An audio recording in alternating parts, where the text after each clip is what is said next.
presented by युवा star recording studio Supaul.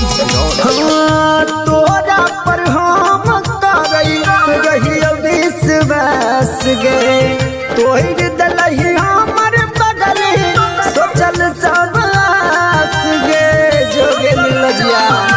तोरा पर हम करई रही विश्वास गे तोहर दलही हमर बगल सोचल सब आस गे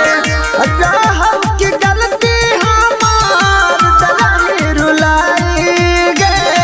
दलाई रुलाई एक पीपी के चिलम गम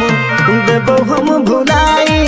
एक पीपी के चिलम गम देबो हम भुलाई।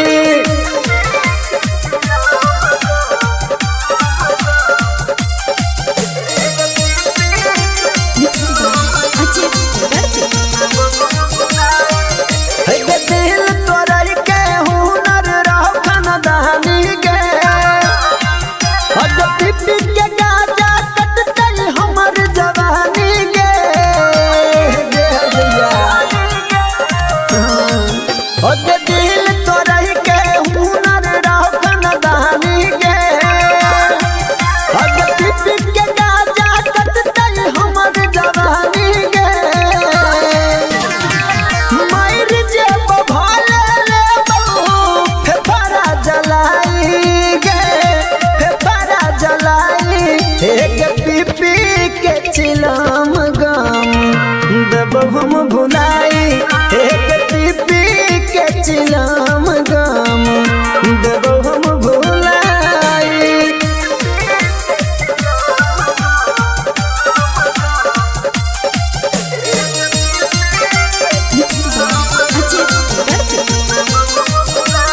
सकते मनु का छोड़ के छौड़ी आस गे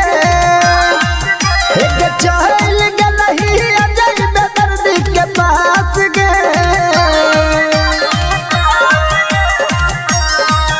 आगे सकते मनु का तोड़ के छौड़ी आस गे एक चहल गलही अभी अलबेला के पास गे कृष्णा बेदर्द के दलही जियते मुआई जन गे जियते मुआई एक पीपी के चिलम गम देबो हम भुलाई एक पीपी के चिलम